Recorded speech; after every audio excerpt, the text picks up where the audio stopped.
A pleasure to meet y'all at last, and today we're at it with more HJN Season 5, and more importantly, we're going to be focusing on... Oh, lens cap fallen. Okay, well, we have ourselves number 2936. This, of course, will focus on something different other than G.I. Joe, Hellboy, Mary Poppins, Street Fighter, etc.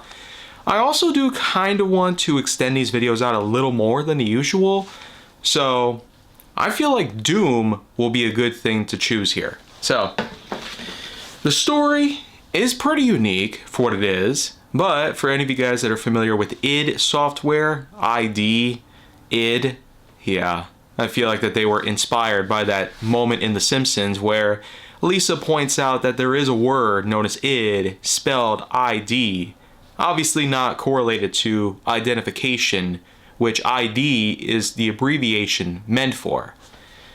Well, anyways though, id Software was able to hit big in the early 90s with such first-person shooter games on PC and eventually on console releases. One of their first major releases was the epic Nazi shoot-'em-up called Wolfenstein. There eventually came along other versions, including some on Super Nintendo and whatnot, and then of course a couple of ups and downs regarding its release and legacy. But of course, while that evolved into its own unique franchise, complete with some newer games that have been coming around since then, Doom was the real big success that they managed to hold on. And to this day, considering the fact that we had just gotten ourselves a new game, The Dark Ages, meant to be more of a prequel / origin story to the likes of the newer Bethesda games. And we know that Bethesda, by this point, is more of a subsidiary to Microsoft, more so than ever. And albeit, a really good one, so to speak. In any case though, before all that happened, there was Doom, a unique first-person shooter in which that a Marine apparently was sent to Mars after supposedly beating up his superior officer. Basically, this is the consequence that he gets, being sent to Mars. It really makes you wonder, did they really not think about court-martialing or even flat-out execution at the time?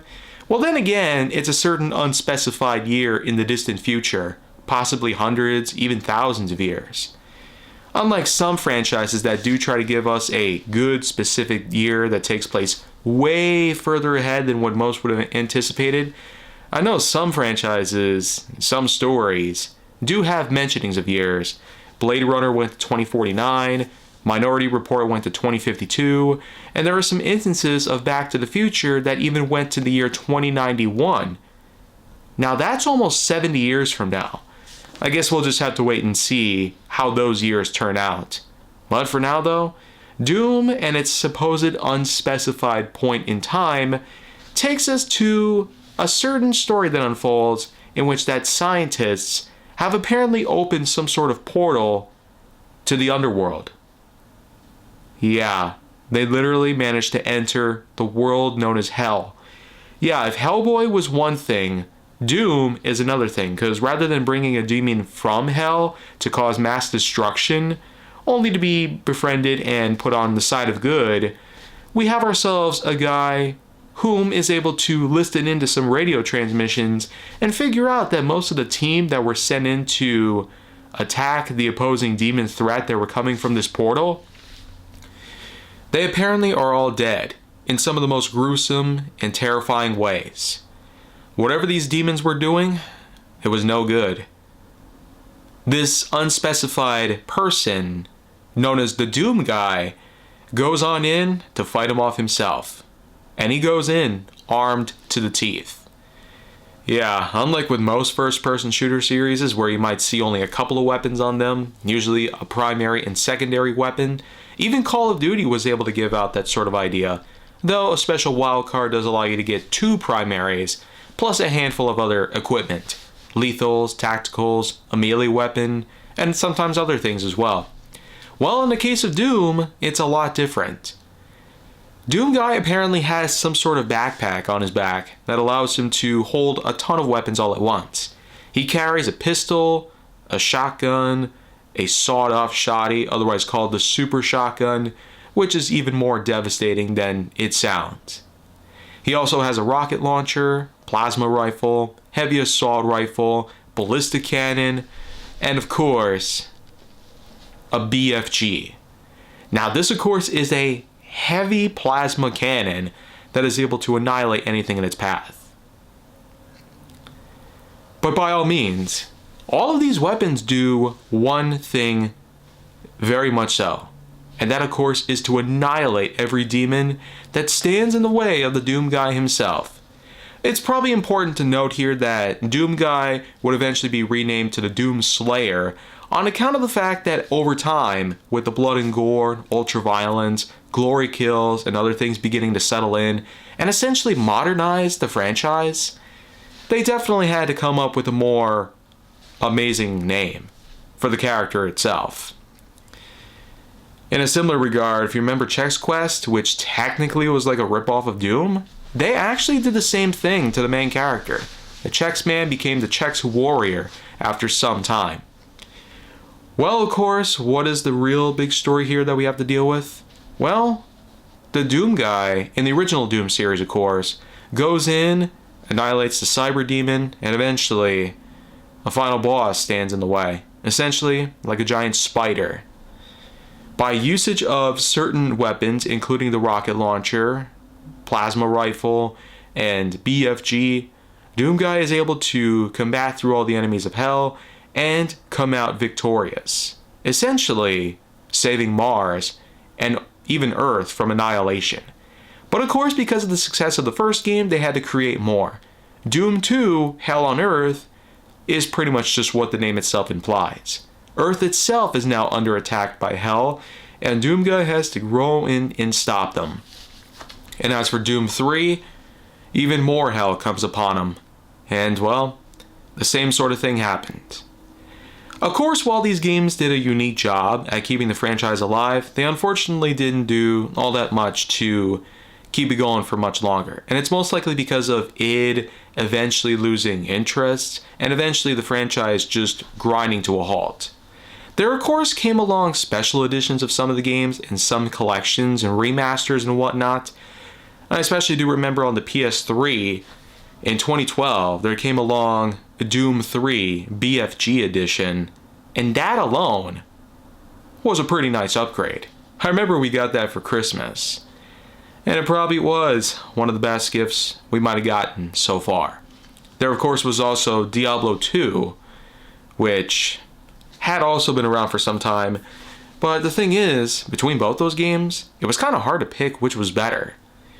Well, in any other case though, even though the years would pass for the franchise, it wouldn't be over just yet, because Bethesda would eventually acquire the rights to remake the franchise in their own unique way. The Doom Slayer is brought from Hell onto Mars, basically a unique science facility that is stationed on Mars, as well as an AI assistant named Vega, and even a robotic scientist named Dr. Hayden. These characters do all work together to stop a massive threat from Hell coming onto Mars and eventually scouring around elsewhere. Doomslayer, of course, rolls through the facility, finding keys to doors, rerouting power, getting equipment set up, picking up new weapons along the way, fighting bosses including the legendary Cyber Demon, as well as the final Spider boss from the original game. Coming out victorious, Hayden, of course, goes in and retrieves an object called the Crucible, which of course is used as a replacement for so-called Argent Energy, a literal energy manifested from Hell's own power alone that is apparently used to power the facility's technology. And because the Doomslayer had to destroy Argent Energy to shut down a tower, preventing a teleportation from occurring, Hayden, of course, was devastated by this. But through the Crucible, he's able to reignite the Argent Energy production in a new way, while at the same time sending Doomslayer to an unspecified location and imprisoning him as the credits begin to roll. This, of course, wasn't enough, though, because like the original, this one proved to be a success as well. In 2020, there came along Doom Eternal. This one was also an amazing title to work with.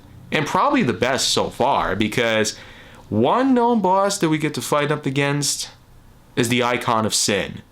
And the Icon of Sin in this instance, after transportations through Hell, through Earth, and through Mars, for the most part, going through a bunch of scientific facilities, and even encountering a bunch of fearful scientists.